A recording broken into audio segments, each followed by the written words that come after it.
Plug and Play Podcast.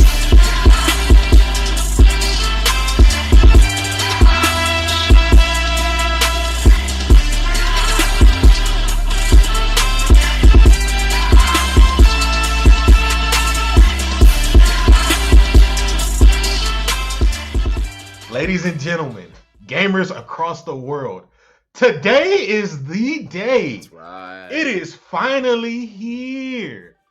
It is finally here. And your boys, before we release y'all to the world, of Sparking Zero, we got to do one last trip along the way. It is your boys, AD and J. We're here with another episode of the Plug and Play Podcast, Season 0, Episode 5.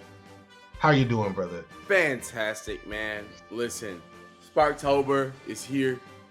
I've been deep in the trenches since this past Monday's release for the pre-order launch. So listen, I've got a lot to say, a lot that I'm excited about, and a lot to be grateful for. Hey man, listen, I can't believe we made it this far, bro. Listen, we're actually here. Before I ask you some of these questions, like I'm gonna save some Sparking Zero talk a little bit later. Yeah. But how have you been feeling so far with the game in your hands?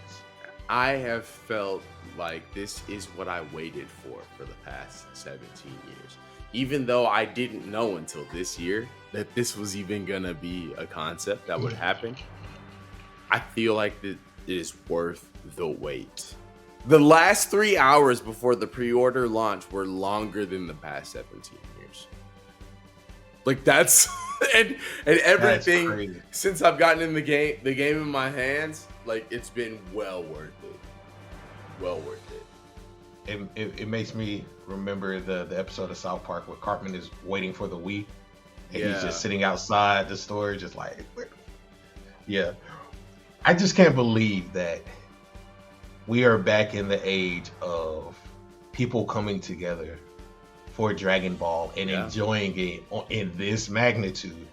Like, what was the last Dragon Ball game that you remember that you have enjoyed this much on this scale, or something that felt like this on this level? I mean, for my own enjoyment, right? That's gonna be a little different, right? Kakarot is the last time I remember being this excited for a Dragon Ball game, and I would say maybe even like the greater population, right?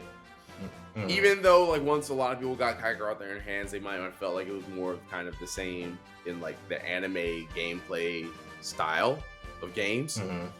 The build up to Kakarot was in crazy motion, and it was really great to see everyone just be excited. Like that was the first time where everybody kind of accepted, yeah, we're gonna play through the Dragon Ball Z story again, but everybody was cool with it going into it, right? Yeah. But this feels like on a whole different level, right? When Kakarot came out, you weren't seeing this crossover with like major events in popular culture, right? Kakarot was in its own bubble. I had a chance to go to WWE Bad Blood here in Atlanta this past Saturday, and I played Sparking Zero for the first time there. You know what I'm saying? How was that experience? That was a dream. Like I never would have. I was already gonna go because I love WWE and wrestling as a whole. I was already gonna go to that show. I did not know till the day before that Sparking Zero was gonna be there.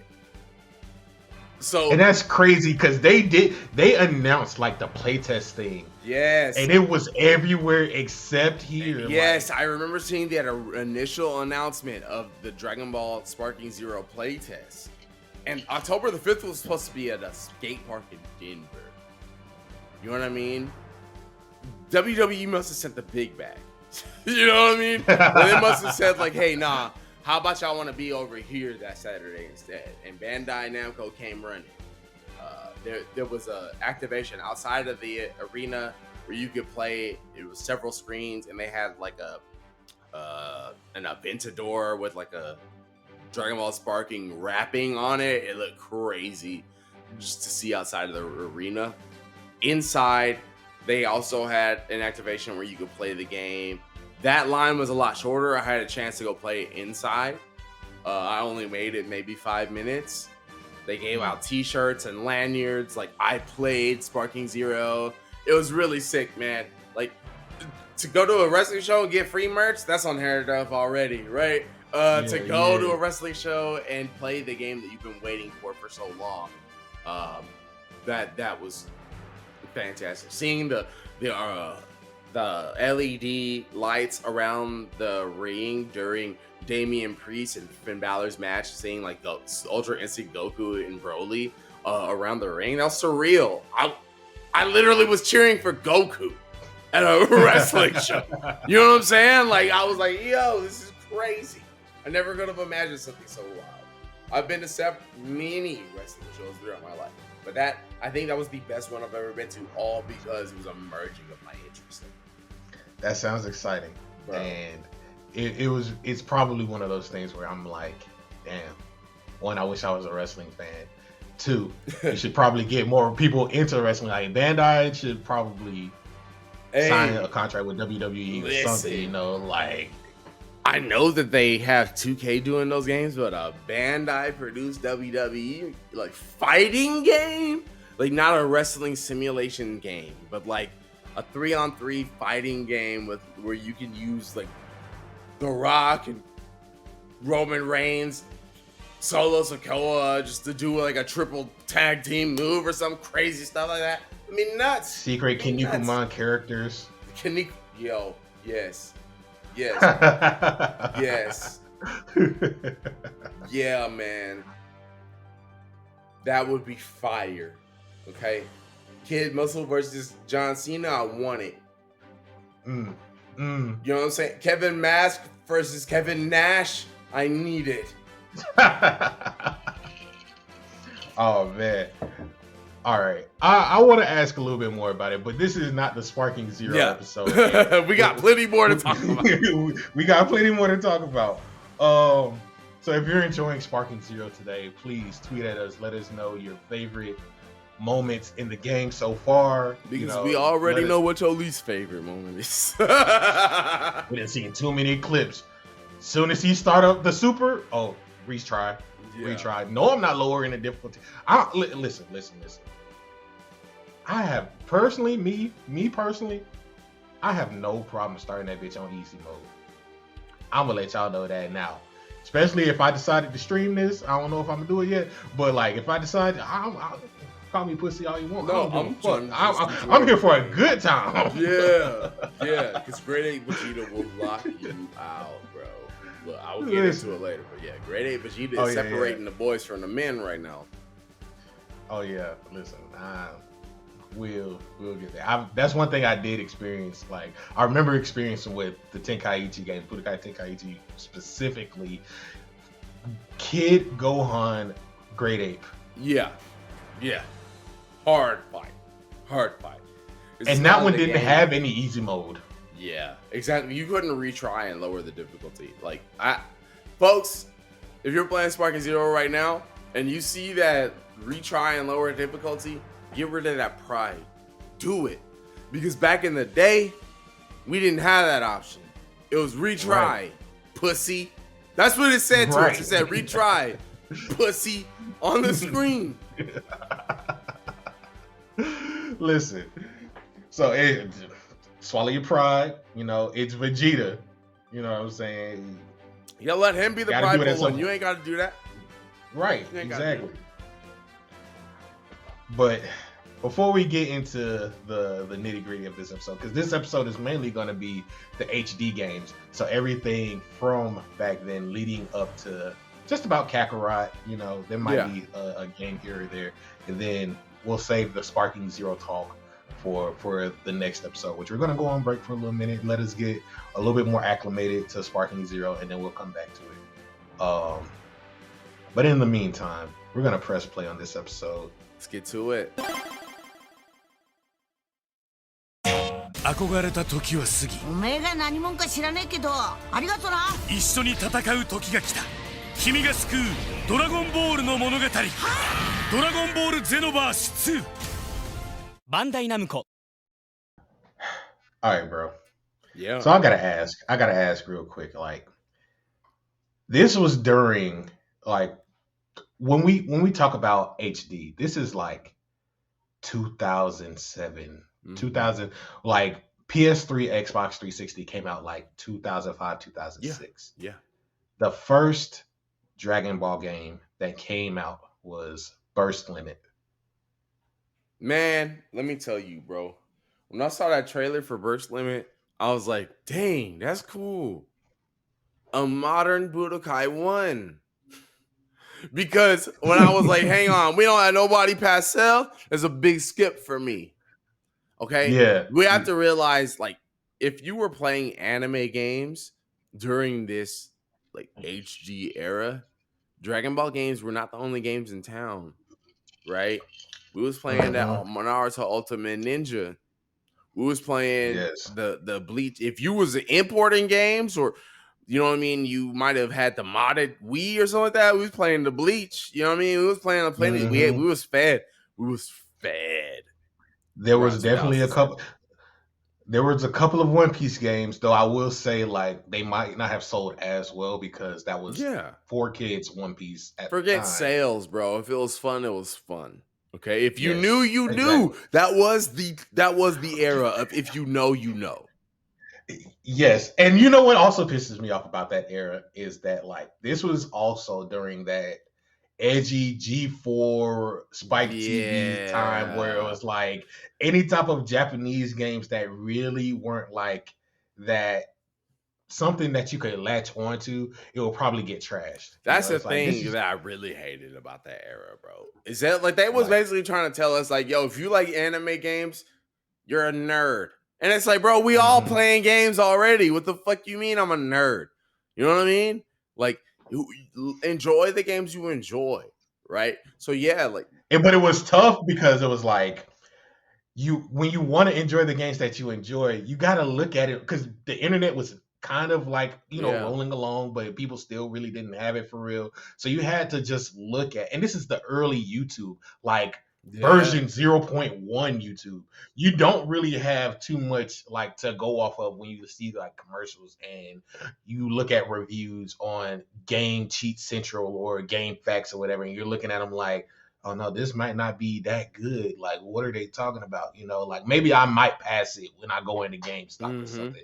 So it's one of those times where it's like, damn, we might have. This is where really hidden gems really started to Yes, become more and more apparent. absolutely. Yeah. A lot of the games that came out in this era are lost to time, all because like if you didn't know to like check it out on your own, because even though I didn't play Burst Limit, I played with friends that had it, right?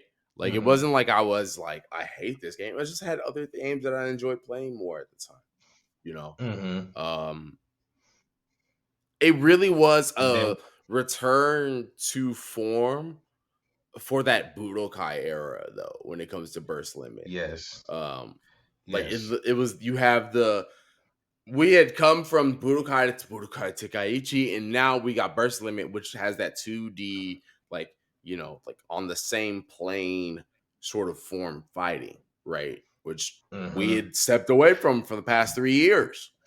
So it was Mm-hmm. cool to see it. It just felt like they were saying, okay, we're in a new generation. Let's follow the formula that worked on the PS2.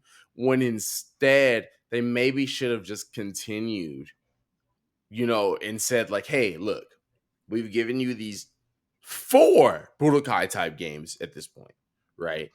Mm-hmm. Why don't we try to follow something where it continues? Because for Burst Limit to come out for PS3 players and for Infinite World to come out for PS2 players at the same time, it kind of made it seem like, Mm-hmm. well, yeah, if you want the downgrade, get that, and that's the continuation of the game you had last time.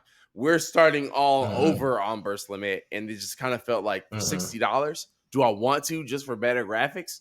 I don't know if that's worth it. Yeah.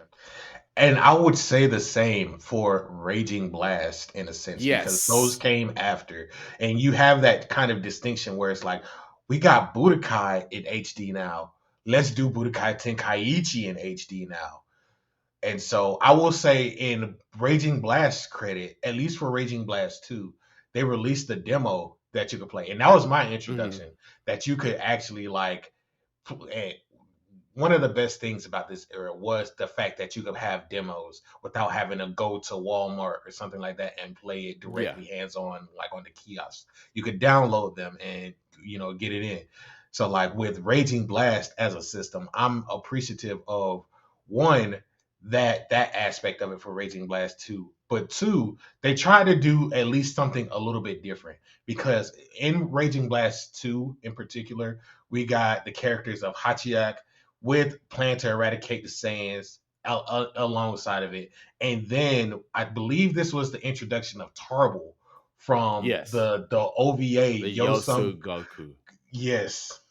And so, like, for those who don't know, Vegeta has a brother. He mentions it lightly in Super, like for like a split second. But this is where he comes from. He comes from this special OVA, and it originated with like Raging Blast 2. So, like, that's some hidden lore for you there.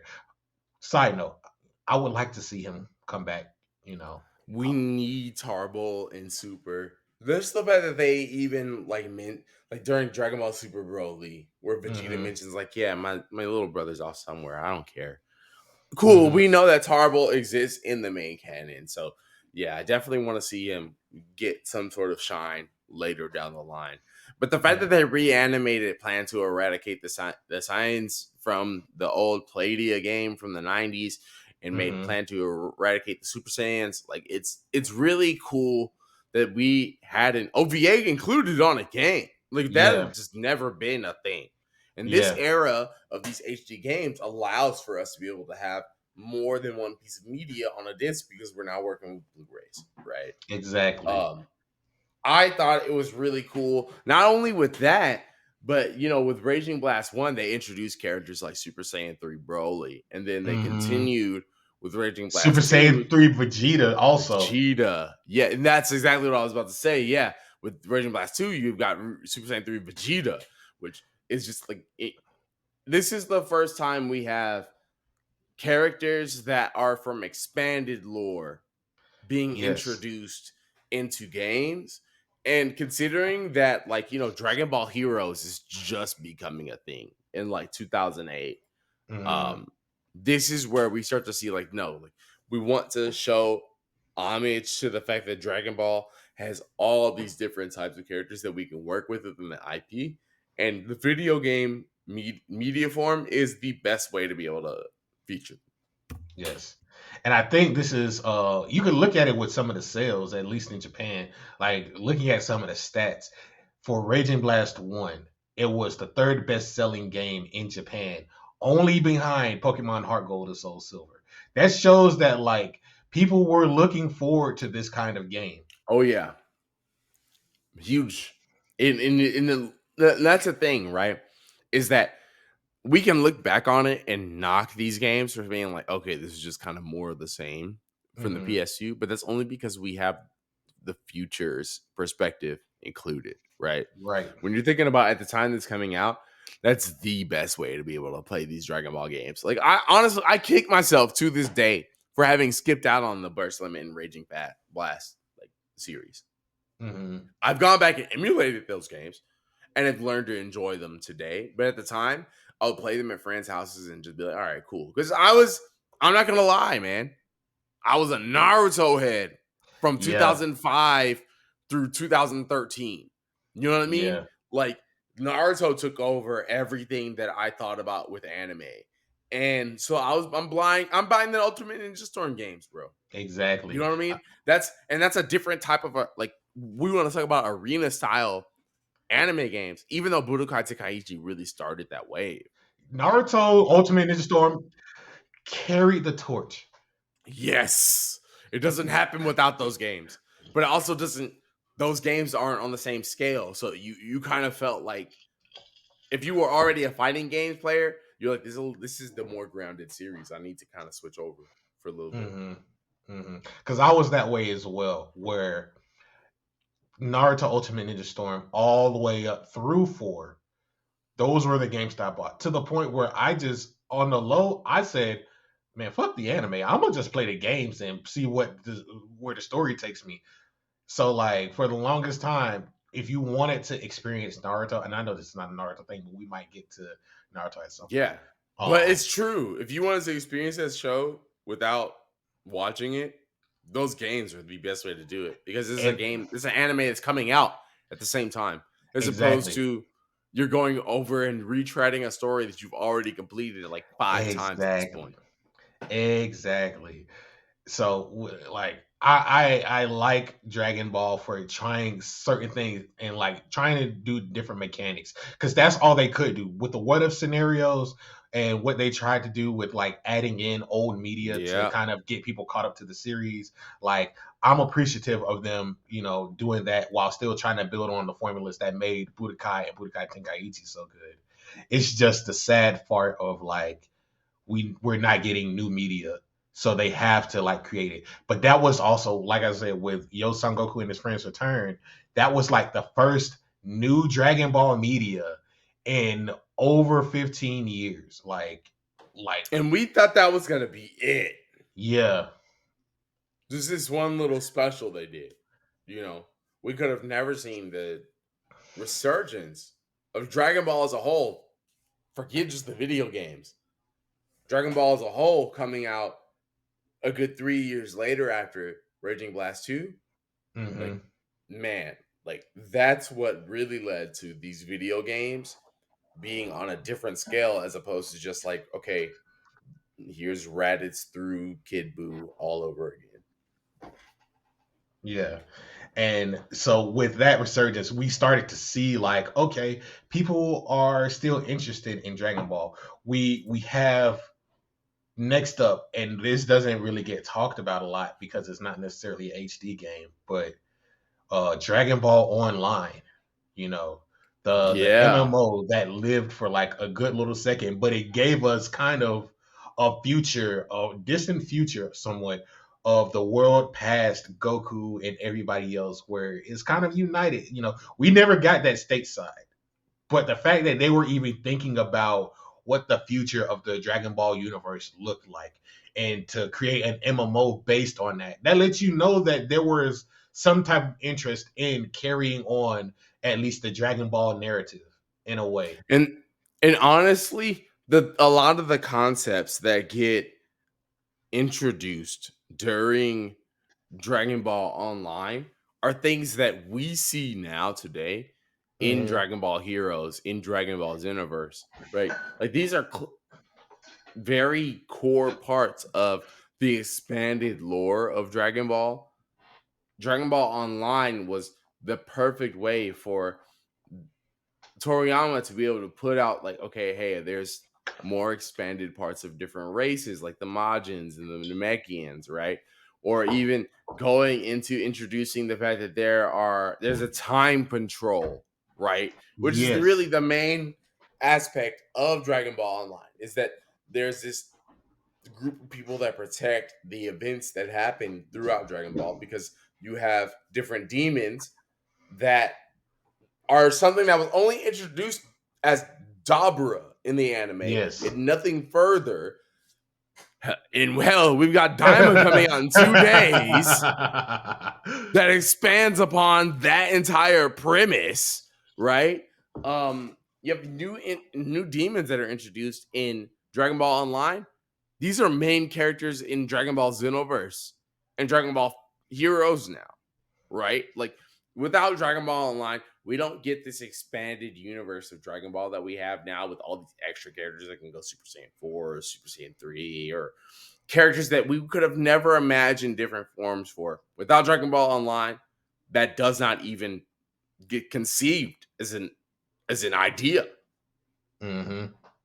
And that's the thing. Like you could tell that there was, while the main story of Dragon Ball was still done, because of the love of the franchise and because of how impactful it was, you could see that now, like you said, we're getting all of that stuff fleshed out now. And also, please go listen to the Lookout this upcoming week, because they will be covering Daima. Like, I look forward to that episode. But with that, it's a great way to showcase, one, there's a way for people to also play together, because this was the era where online gaming was becoming more of a thing. Like we get into Dragon Ball Online, and then while it's not the best thing, the follow up to Raging Blast is Ultimate Tenkaichi. You know, Oh, the one thing, let me just get out the one solid thing about Ultimate Tenkaichi is that this is like one of the first times on console that you can create your own create character, your own character. Yeah. and you can create a Saiyan, you can go Super Saiyan and everything. Like, Listen, that entire concept is what sold me to this game. I'm not yes. gonna lie to you, man. Like, they showed us the trailers for Ultimate Tenkaichi, and it was like, oh, you can make your own character. Not only that, you could fly around the map, which is something we had not been able to do since Budokai Tenkaichi 2. You know what I Mhm. mean? Fight giant characters. They honey dicked us with that entire Tenkaichi name being in the title. Yes. Because you hear Ultimate Tenkaichi and you're like, the Ultimate Tenkaichi? Right. And you're thinking like this is sparking, like this was made by Spike. Yeah, exactly. It was So you're made based thinking on the Raging it's a Blast return engine. to form. And mind you, when they showed us trailers, all you saw was the character moving around the map. Mm-hmm. Characters in the middle of a fight doing their clashes. None of how you get to that aspect in the game. Because I want to introduce y'all to something that has never been done since Ultimate Tenkaichi. This is a rock, paper, scissors simulator. I get to go again. My attack wins.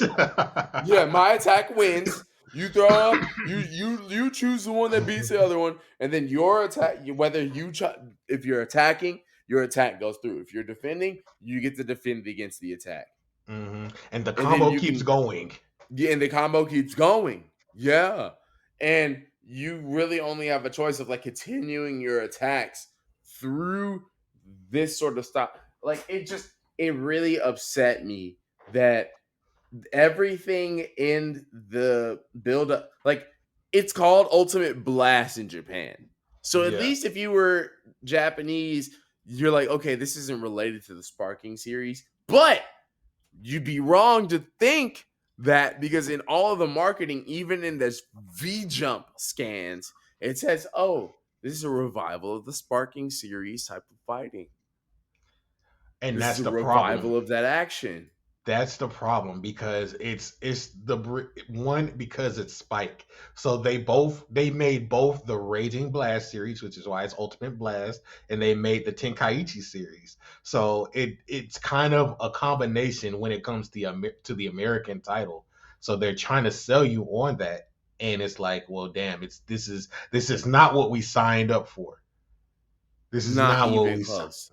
Not even close. Okay, honest to God, look up video of Ultimate Tenkaichi. You look up video of the gameplay. It probably looks amazing. That's the problem. It looks like, cool because you see somebody trading into these combos. And blah, blah, blah, blah. But hey, I would like to let you know, as a person who bought this game and found out the hard way, anytime you see a character doing a combo against anybody else, you're not pressing a single button.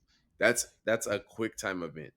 you press the one button and you get 5 seconds of spectacle, and then you That's press it. another button, 5 seconds of spectacle.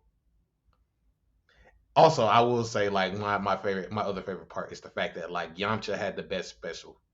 Yo, yeah. Yeah. They actually Yamcha gave was him a justice in beast. one of the worst games. Like, And the thing is like, in terms of lore, this is a continuation to Dragon Ball Online, right? mhm. Because your created character exists in a time after GT and all that has taken place. Like the Saiyans don't exist. Piccolo's kind of guiding your character through, and thinly veiled, telling you like, yeah, these events happened hundreds of years ago. But outside of that, there's really no like enticement to want to outside of the fact that the game looks cool and like okay, you're like okay, I want to experience it myself, so let me play it. Hey, I'm glad y'all have emulation nowadays because if you were to try to seek this game out and try to buy it and then play it, it'd be a huge disappointment. Yes, major disappointment. Though I will say, if you're also having trouble with Grade 8 Vegeta, you might want to play this game. It might be a little bit easier. Yeah, you know what? If you want to take out your frustrations on Grade 8 Vegeta from Sparking Zero, go ahead and play this game. Yeah. And the wild thing is this game got decent ratings.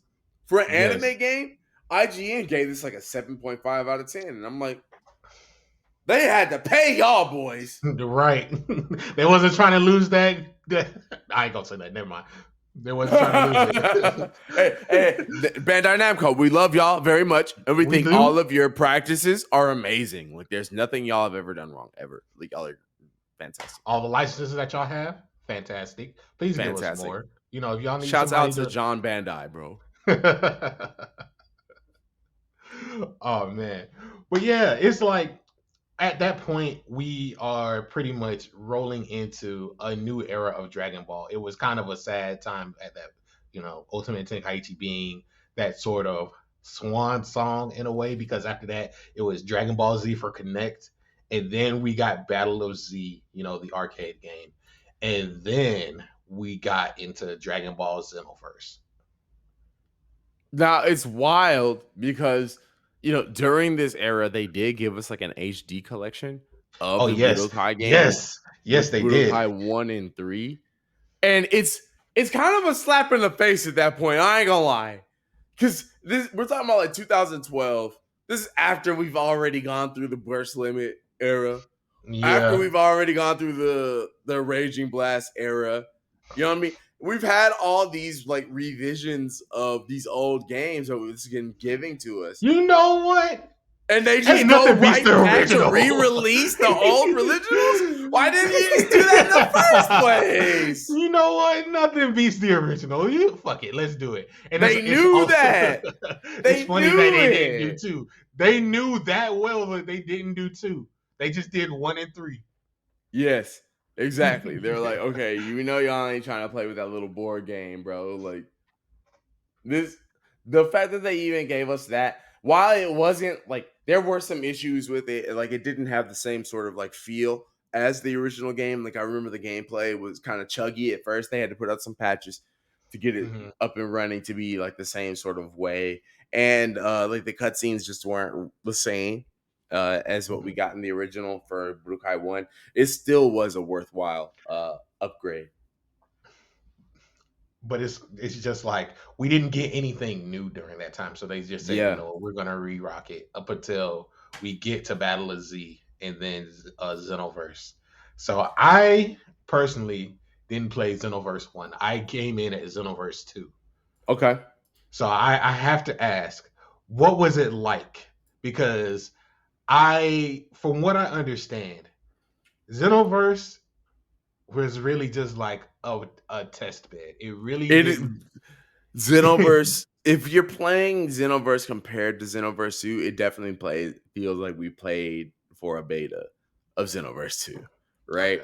Okay. A lot of the features that we, you know, are just like quality of life updates are really what we get in Xenoverse 2, and that's the reason why that game's lasted for the past almost 10 years now.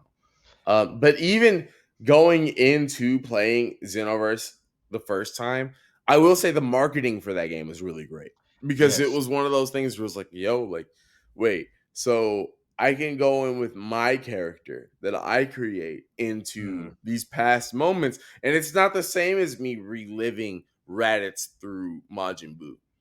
We have these sort of what if elements that like the game is the what if.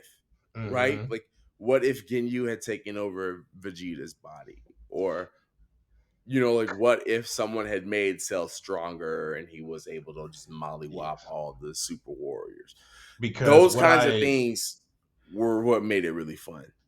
I was going to say, one of the things that really stood out to me about this duology was the fact that, like, from that perspective, they were telling it in addition to it being from future Trunks' perspective, because you're like on time patrol, and like I really enjoyed that aspect. The other thing about it was like when I came in Xenoverse 2, the main reason that I got in was because of the fact that like when you also have to save for Xenoverse 1, you can see your old character as a Yeah. part of that story into Xenoverse 2, so it carried over. And that was the thing that stood out to me the most. It reminded me of the old Budokai games where your save means something into the sequels, you know, but it also built up on the lore because you are a character. Your character followed you through, and even though you're a new, it's like it's like two different things. It reminds me of like going to Mount Silver and seeing red when you're gold. Yeah. Yeah. Yeah. That same sort of feeling. It also reminded me of Final Fantasy 14, where they did a Realm Reborn. Mm-hmm. So like it's still essentially the same game, but with all the new enhancements and everything. Xenoverse 2 is Xenoverse A Realm Reborn. That is Mhm. so factual. It really was cool being able to see my character from Xenoverse 1 and have him be like this guy that's like, no, he's the elite time patroller. Mhm. Right. So now my character that I'm using in Xenoverse 2 like looks up to him. Right. And Mhm. we'll have to rely on the guy I used in the first game. That was really cool. I thought that it was great that Xenoverse came out at the right time. Battle of Gods had just come out, right? Mhm. And we know Resurrection F is on the way. So they made sure to include Resurrection F as DLC in the first game. And it just really felt like this is the first time ever as a Dragon Ball fan anywhere in the world where I'm getting fed new Dragon Ball content. This is the first time we ever felt like we were on an even playing with Japan. You know what I'm Yes. saying? Like we had been playing catch up for the past like 10 years at that point, almost. Yes. Right? Just getting games that like they were getting at the same time, but it still was like, oh, but you guys have had Dragon Ball Z since 95. Like y'all know what this is. For us Right. to be able to get new content in these games, and especially in the HD era where we're able to get DLC. And we're Mhm. able to get patches and expansions. Like it felt like damn, like this. I never would have guessed it would have lasted as long as it has, but it was like damn, we finally have a Dragon Ball Online because it was the Yes. same sort of concept. You got these future characters. We're now going further into that lore. A lot of the characters that were introduced as adversaries in Dragon Ball Online are the same main bosses in Xenoverse. Mhm. We finally get to see the Lord of Time, the Supreme Kai of Time, things like that are introduced as just ideas in Dragon Ball Online. This what they didn't call it the same thing, but if they had called Xenoverse Dragon Ball Online 2, it's really no different of a game. Yeah. Now I gotta ask because I haven't kept up with a lot of the packs or anything like that. What has been your favorite packs? Like at least top 2 or 3 from Xenoverse 2. And you can From also Xenoverse 2. you can throw in the mods as Oh, well. see, I want to talk about the mod separately because that's a whole Okay. different Because experience, I knew bro. you wanted to talk about it. I knew you It's a wanted to talk about it, whole but different like experience. My most recent one, the most recent one, Future Pack 1. Okay. It introduced like Movie 10 Broly, Videl, and some other characters. What I really liked about it is that Xenoverse 2 has had like a very similar animation style to how it introduces the characters or like how the characters' moves are presented. Okay. There is a huge modding community for Xenoverse 2, and you can play as every Dragon Ball Heroes character you could think of. You could play as every version of a character you could ever think of with the mods. But the modders are really good about using the camera aspects of the game and tailoring them to where it's like, no, we're making these animations look better than what they look like in the game. Mhm. And in Future Saga 1, the transformation that like Broly does from like regular just a Super Saiyan and uses a camera angle that is just different from everything the main game has used. And it's like they've been paying attention to the modders. Mhm. Because like people notice that and me is like, wait, No, this is animated like a mod. Like the mods just look distinctly different. They're able to use like different camera effects and like different camera angles to really just make it look very dynamic. And this is the first time we ever got like a huge dynamic change in terms of the presentation of Xenoverse 2. The other one would have to be when they introduced Mastered Ultra Instinct Goku, because they gave us Ultra Instinct for our created characters. And oh man, yeah, man. Like the idea that we are able to take on these crazy forms that we saw in Dragon Ball Super. Like over time they've introduced other forms like Super Saiyan God, Super Saiyan Blue evolved. But like something like Ultra Instinct for your character just felt like, wow, like this has been worth playing this game overall this time. And they just announced recently, like we've got another pack on the way, and there's 2 more after that. So I definitely see Xenoverse going well into its like 10th anniversary. And probably just going harder from here, man. Because if they are following what the modders have set in terms of quality on that game, listen, man. Do you ever see them making a complete edition? So we do have an ultimate edition so far where it has like most of the packs leading up to the most recent ones, right? Okay. I could definitely see them doing at the end of all of this, just like a boom, you buy this and it has everything. I can definitely see it. Bandai's big on making sure that you're able, like Tekken 7 comes to mind, where they had like the different versions of the game, and then once all the DLC had come out, they put out an ultimate edition. Dragon Ball FighterZ, they have that available for that. So I would imagine that once it's all said and down, we're gonna get this like Xenoverse Ultimate Edition or something like that. They're gonna have to come up with a new name for it, right? But everything will be in hell. Honest to God, there's never been a better time to get into Xenoverse 2. You can easily find Xenoverse 2 for free on PlayStation Plus. Usually, almost all of the time, anytime that there's a sale on a digital market, Xenoverse 2 is one of the games that's on sale. It goes for like $7.99. Bandai Namco does a great sale where it's always included. Like you can get it for $8, and all the DLC that's come up until this point, like it'll run you for at most like $25, bro. I'm about to look it up right now. Hold up.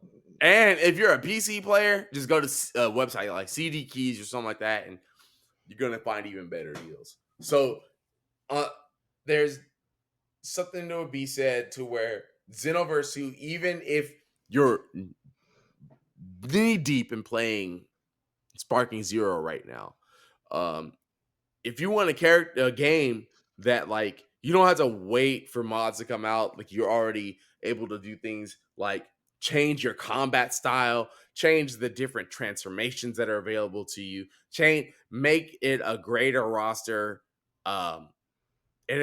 It's extremely easy to do if you're playing on Xenoverse. If you're playing Xenoverse 2 on PC, like it's there. You go on YouTube and just say how to mod, and there are a dozen people showing you how to do it. It's as easy as can be.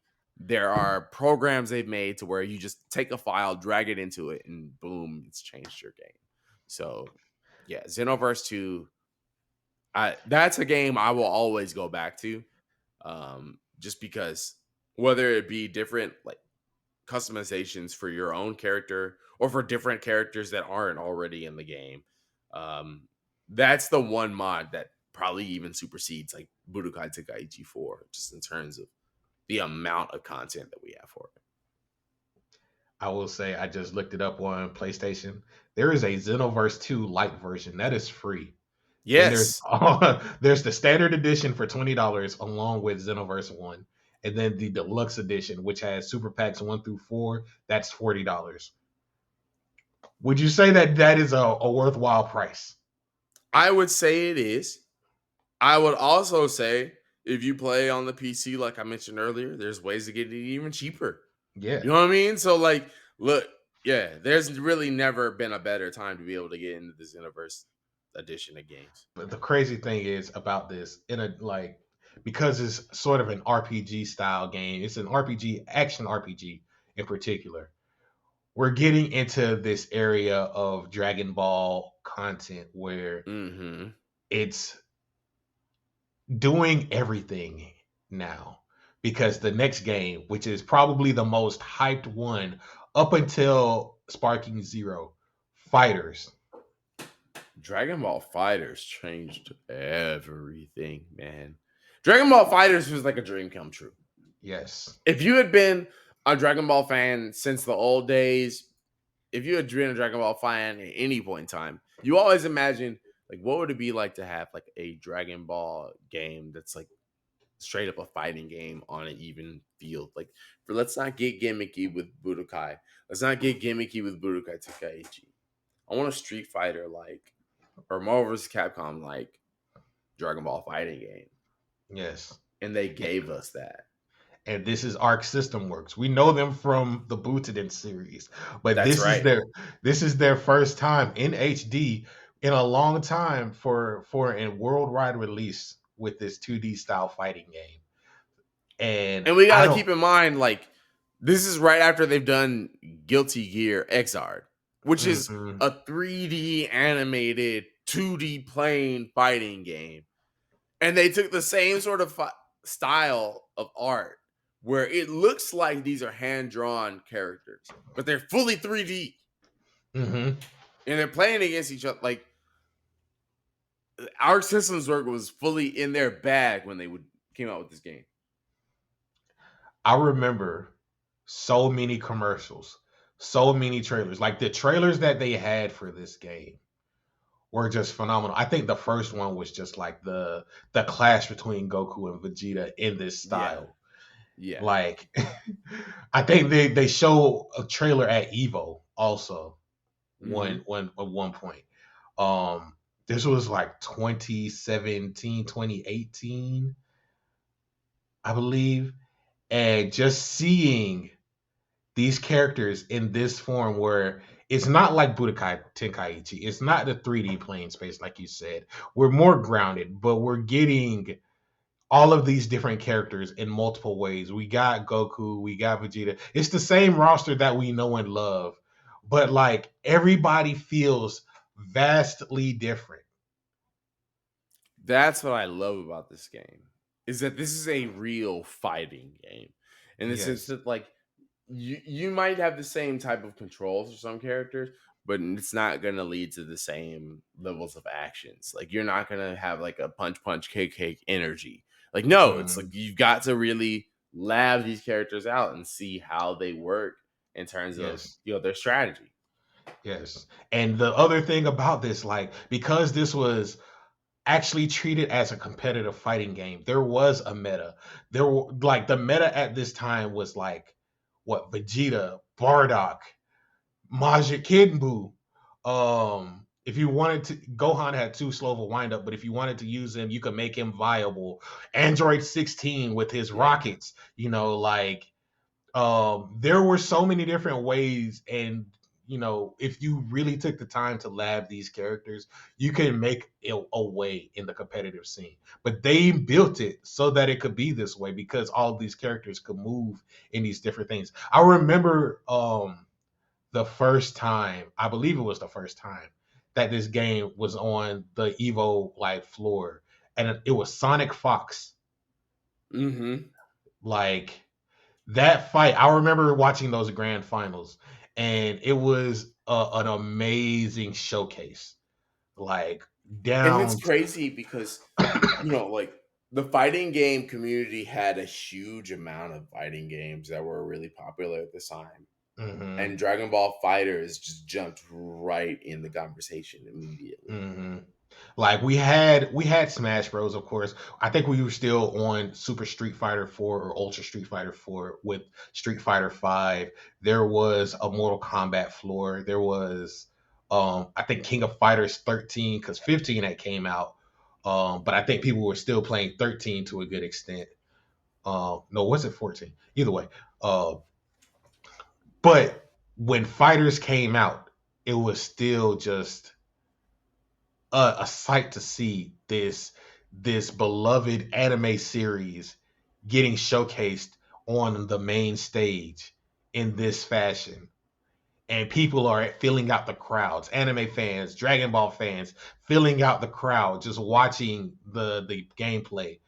And it was just an amazing sight to see. Like, dang, this was the first time where I was like, Dragon Ball was actually back.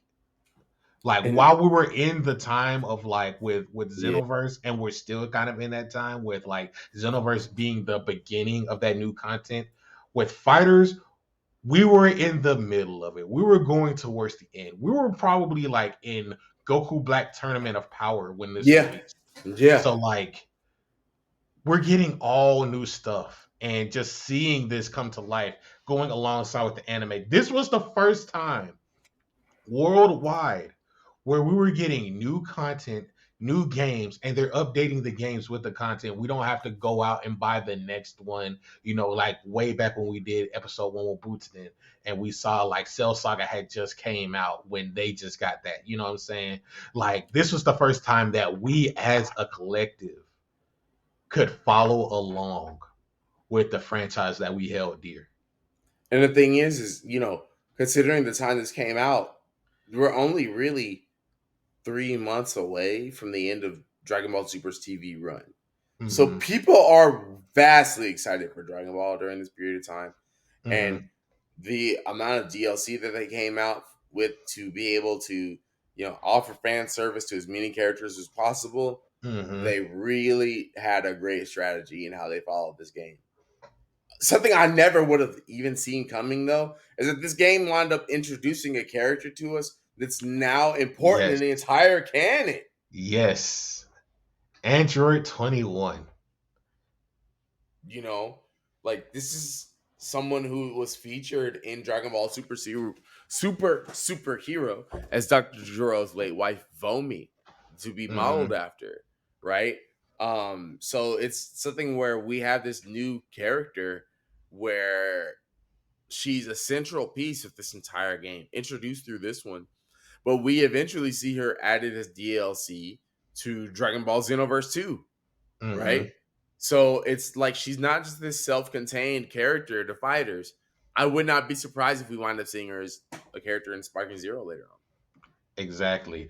And let me put this also in perspective, right? Like with this entire episode is encompassing of what I believe where we're heading to as far as the new era of Dragon Ball. In the beginning of this, we talked about, Super Saiyan 3 Broly. We talked about Bardock being a Super Saiyan a little bit. We got Tarble with him getting mentioned later down the line. We are actually like building up to like new content and new characters that can be showcased in the main canon. So like we are reaching to the apex because even with Vomi, with Android 21, she is a character that's introduced in the next game, and she has not a prominent role, but she is a character in there in Dragon Ball Z Kakarot. Like we're getting a lot of the things through these games where, as anime and manga fans, a lot of the time when we see things, we're like, but that's not canon. That's not in the manga. You know what I'm saying? That's something that we only in the West really care about. Because I promise you, over in Japan, they're happy to see any new Dragon Ball characters in any game, in any form of media, at any time. And it's like, hell yeah, that's a new character. Exactly. And so it's great to see these people, these characters get their love and, get their showcasing out in these playable ways that we can interact with, So like, I'm happy that she's here, and she's a good ass character too, by the way. Like, try her out if you get a chance. This was the one game in a long time that I actually double dipped on. Like I bought it for PS4, and then I bought it on Switch when they announced that, and I got the DLC on the Switch. So like, Dragon Ball Z Kakarot and Dragon Ball FighterZ and Dragon Ball Xenoverse are all games that I bought multiple times because I think they're worth it. Yeah, they are. Like, I might have waited on sale to get them the second time, but yeah, still, but it was worth it to be able to say like, no, I want to play this again on another console. I want to be able to take this with me on the go. You know what I mean? Mm-hmm. And I think those experiences that are really good that people can, if you decide to. Well, I would say like this now, like we said earlier, if they're on sale, go ahead and pick them up because one, they're Yes. worth it. They are very much worth it, and they're not at full price anymore. But two, like if you want to get into some of the best ways to play Dragon Ball games without having to burn yourself out with like what ifs or certain things like that. I think all three of these games are really good. And I'll talk about not Sparking Zero, Kakarot in a little bit. Because that has been the one game that I've been spending my time on playing for during the time that we've been doing the show. Kakarot's special. It is a very, very special game. That is the game that how we talked about Budokai 1 in particular, and even like Boo's Fury, where they want you to play these games that feel like the anime. That game feels like the original intended idea for the anime. It doesn't certain. It doesn't have that feel of, the Funimation dub and the Funimation score or anything like that. This feels like the original Dragon Ball. The way that they do camera angles when certain cutscenes happen, when you're fighting against Cell, Frieza, these are different things that only can be showcased nowadays in games because the way that they show them in the anime is cool. You get the music and everything like that, but because this is HD, character models are way more expressive now. I don't think you could find a better way to experience the Dragon Ball Z story as a whole with Kakarot. When we played Legacy of Goku 2 and Butsuri, we imagined it to be like this. Yes. Right? Yes. That full exactly. open world environment where you're able to do the gameplay in a 3D perspective, right? Like you even mentioned, like the music is just a rendition of Shinsuke Kikuchi's score from the original Dragon Ball Z. That they remixed all the show songs for this, right? Yes. It really feels like you are playing the anime in a way that no game before had really been able to reach on that sort of level. And even to show you, how the development of anime games and how they've evolved over the years is all connected. The same dev team that worked on the Naruto Ultimate Ninja Storm games is the same folks. CyberConnect too. They worked on Dragon Ball Z Kakarot, and they gave us this action RPG that, while it has like similar aspects to Xenoverse where you can hold down a button and pull up your commands, you feel like you're engaged in these battles fully. Like you're like, no, like it's got that Tenkaichi style of fighting in full 3D in the air, on the ground, wherever, being able to choose which attacks you want for your character, being able to grow your character in terms of where their growth was at during the show. Man, it doesn't. I go back to Dragon Ball Z Kakarot at least once a year and just play the story all over again. It's a lot easier if you've done it once because you have your characters at this like crazy level to do the new game plus. But like, man, worth it. Worth every time I've gone through and played this game. Worth every time I gathered meal items to take them to Chi-Chi to boost my stats, right? Worth every time I had to grind to refight characters that I wish back in order to make them stronger. Worth every bit of the side quests. Being able to play the event where Goku learned to get his driver's license. I mean, come on, bro. This is the anime in a game. And that's the other thing too, like as a whole, this game lets you live out that entire thing because not only do you get to play out the story of Z, I was trying to figure out whether or not they would introduce some type of way to introduce Dragon Ball content. And you know what they did?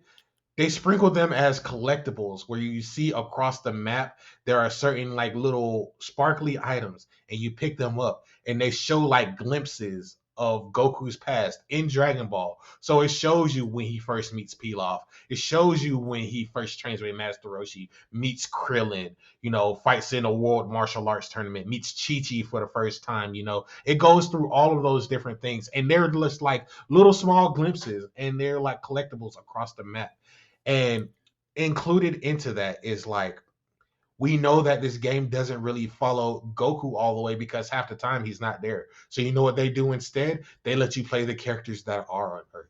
You can play as Piccolo. You can play as Gohan. You can play as Vegeta. There's a section where you can play as Trunks, future Trunks. Like the game feels so great to handle. You have skill trees, you have little cut scenes. The game is difficult enough, but it's not too difficult where if you get a rank, you don't feel too bad about it because you actually put in a little time, but you might have taken a little bit too much damage. But it feels great to control. You have a lot of different ways to level up. You can set your items that you want to heal with. It's literally an action RPG. It's not online, so you can't fight anybody, but the gameplay aspect of it is what if you're like I said before, these are the kind of games where if you're having trouble with Sparking Zero and the controls and the story mode, this might be a game that you want to look to because this lets you play and fly across the overworld, take care of some of these side quests. That's the other thing. The side quests, while they are few and far between, that's where all the character moments are. Those characters you mentioned where you only run into them during Dragon Ball. You have side quests for all of those guys throughout this game. Yes. You have different moments where you get to interact with cast characters that you don't see during the regular Dragon Ball Z story, or little things that add to how you perceive that character, right? You have a side quest where after all the Z warriors were killed on Earth, Puar is still going on dates with Yamcha's girlfriends, so that way they don't know he's dead. Yes. It's little stuff like that. Those are the moments where you feel like, wow, like this is more than anything I could have bargained for in terms of being able to get a relived experience of Dragon Ball Z. And honestly, you get moments of Dragon Ball Super and Dragon Ball to live through if we're talking about the DLC. Because the DLC in the Season Pass 1, you've got a Resurrection Frieza and Battle of Gods story. You can play through the history of Trunks, which is one of the best moments of playing Dragon Ball Z in any Dragon Ball Z game I've ever played. Like, you want to play the history of Trunks and feel like you are experiencing the difficulty that those characters experience during their timeline, go fight 17 and 18 during that DLC and tell me how much fun you have. It will not be very much. I'll get to that. I'll listen, bro. I'm telling you now. Make sure you go do that DLC as soon as possible. It is literally an experience. It's like, whoa. And the ending, I won't even get started on the ending. But if you remember on it a little bit, but if you remember the events that Trunks goes through in the Dragon Ball Super manga, this is the first time you can ever play, first and only time you can ever play those moments too. Oh, that's crazy. That's crazy. DLC Pass 2 has the Bardock story, has the 23rd World Tournament from Dragon Ball, and it even has the end of Dragon Ball Z where Goku meets Oob. And they have really special homages that they paid to the entirety of Dragon Ball Z and showing how these characters would have reacted if they had been given more time at the end of Z, man. And knowing that Dragon Ball Z Kakarot may not be done with its DLC and might get a season 3 down the line as well. Listen.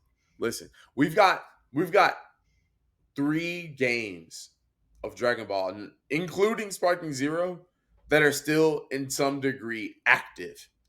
We've never had a period like this when it comes to playing Dragon Ball games. This HD era is, man, we're blessed. We're blessed.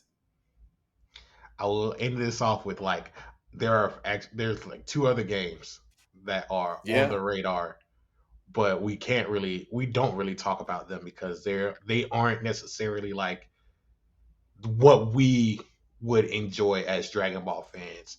And that's Breakers, which is, the battle royale style game, which doesn't Yeah. look bad in concept. It's not a bad It concept. is not bad. It is actually very fun, especially with more that they put into it.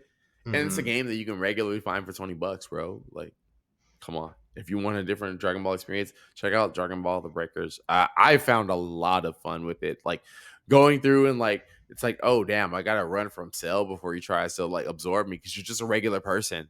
Like you're not like this Hmm. Super Saiyan. Like you can get these little abilities that'll help you throughout the battle royale mode.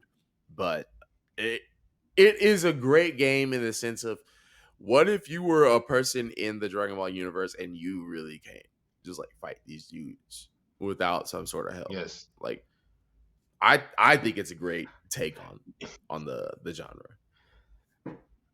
It's funny because I remember seeing a tweet earlier this week about like someone saying that they want to live in the Dragon Ball universe, and I'm like, I don't know if you want to do that, player. Like, Yeah. it might be lights out, but You then you can wake up also, in Ginger Town the day before whoo, Cell shows up and like, okay, bro, like you really want that? yeah, yeah, yeah. That'll be a dark day for your player. You might come back in a couple of years. You don't know, Yeah, yeah, right. But there's also Project Multi, which is the MOBA game, which I'm a fan of MOBAs. I'm not gonna lie, so I look forward to that one in particular. Like I like Smite, I like what is it, Arena of Valor, League of Legends. So I will be on the lookout for that one in particular. But all in all, because of these games right here, the resurgence of Dragon Ball in so many different ways is a sight to behold because at one point we were really burnt out on Yeah. just the amount of Dragon Ball content that we got without getting new content in the series, new canon material in the series. And now there's so much to work with. There's so much to work with for developers, for Bird Studio. Akira Toriyama's legacy is going strong in 2024 and well beyond. So The I mean, Dragon Ball gaming community is gonna be fed constantly. You know what I mean? Like, yeah, there's no way that you can tell me that if you're a Dragon Ball fan, that there's nothing for you to enjoy as a gamer because there is something for literally everyone now. yes. And with that, we have finally, somewhat finally, excuse me, made it to the end. There has been so many games that we've been able to give some coverage to, man. So Yes. many different games that like it's been amazing to go down the route of like memory lane to think about because a lot of these games are ones where like I might not play all the time now, but I definitely will Mhm. spend some time like eventually saying like, oh, you know what? If I pull that on the 3DS or I pull that up on the Steam Deck, I'm gonna have some fun. It Yes. may not be as long as I have with other games, but I'm still gonna enjoy myself a bit with it. Exactly. And that's the great thing about a lot of these games. You may have felt some burnout at some point in the past because how repetitive they may have been, but going back down memory lane and seeing some of the best ones that we got and how diverse it is compared to the other good Yeah. ones, it just shows that Dragon Ball has produced some great content. And we didn't even cover a lot of those good ones that, we could have. So we will save that for the hidden gems episode with a very special guest. To that special guest, I Oh hope you yeah. get better, brother. Like Hey, get better. we think about you always, dog. That's my Yes, brother. sir. That's my Yes, brother. sir. Jay, we have finally made it. Man, We have we are finally. we're here now. You know what I mean? Look, I've been having some time with this Sparking Zero, And I'm telling you right now, it's special. It's special. If you have not been able to get the pre-order launch, get that on Friday. Get that on Friday. No matter where you're listening, get that as soon as you can. You want this game in your hands, man. I'm telling you right now, you want this game in your hands.